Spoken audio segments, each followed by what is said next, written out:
औज़ुबिल्लाहिमिनश्शैतानिर्रजीम बिस्मिल्लाहिर्रहमानिर्रहीम। मुअज़्ज़ज़ नाज़रीन, खालिद कमांडर आपकी खिदमत में हाज़िर है दरअसल चैनल से। आज जिक्र करूँगा chief election commissioner Sikandar Sultan Raja और पीटीआई नेशनल सिक्योरिटी काउंसिल को जो गुज़श्ता दिनों इजलास हुआ है उसमें जो तज़ाद पाया गया है दो मुख्तलिफ तरफ से, उस पर थोड़ा सा तज़किरा करूँगा। नाज़रीन,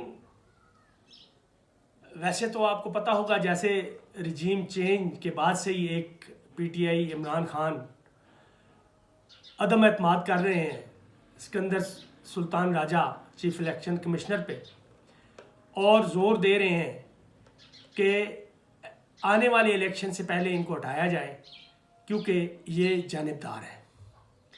और इसी हवाले से इनको डिसक्वालीफाई करने के लिए, इनको हटाने के लिए उन्होंने सुप्रीम जुडिशल कमीशन में एक रेफरेंस दायर किया हुआ है कई महीनों से, जिसका अभी तक कोई नतीजा सामने नहीं आया।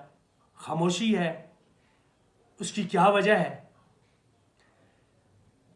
लेकिन इसके साथ ही जो इन दिनों में वाक़ियात हुए हैं जिसमें इस्लामाबाद के जो बल्दियाती इंतखाबात होने थे उसमें जो इलेक्शन कमीशन की तरफ से जानिबदारी का मुजाहरा किया गया है, वो कानून जिस पे सदर ने अभी तक दस्तखत भी नहीं किए, उसका हवाला अदालतों तक ये दे गए हैं और उसकी वजह से इन्होंने इलेक्शंस को आगे डिले कर दिया है।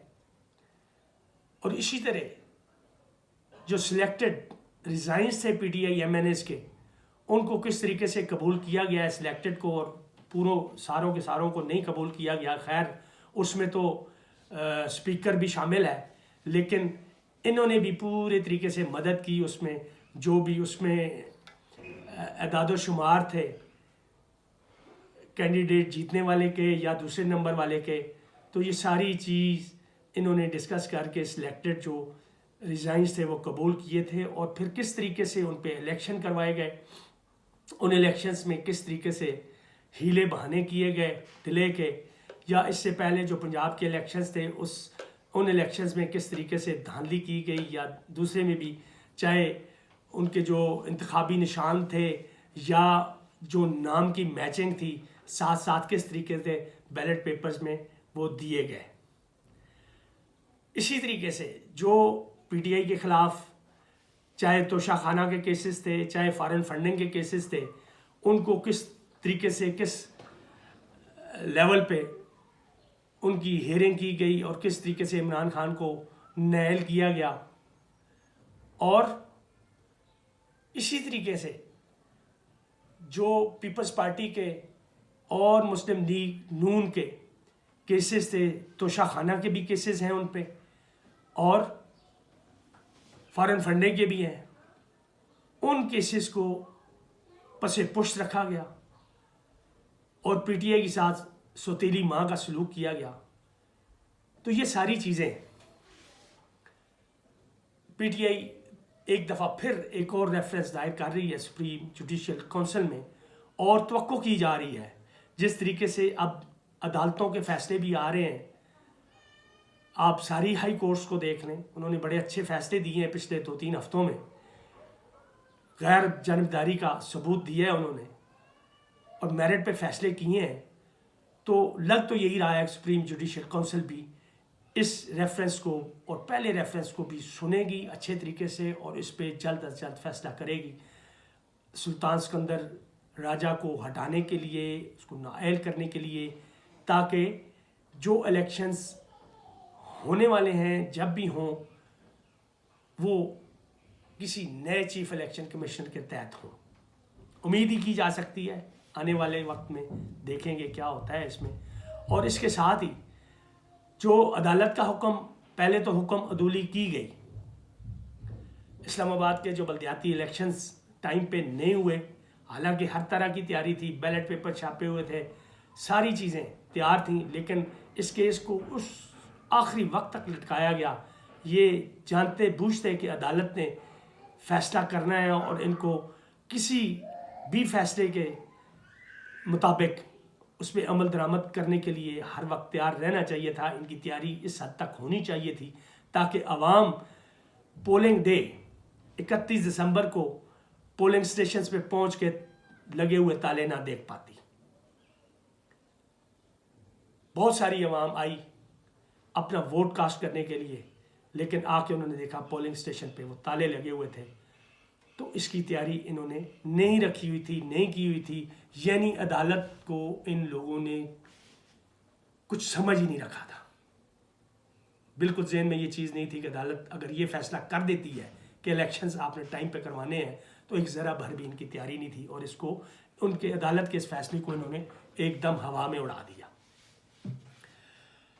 ये एक रेफरेंस दायर होने जा रहा है और इसी तरह जो पंजाब के हवाले से शर्जील मेमन और नासिर शाह वो अपनी कोशिशें कर रहे हैं।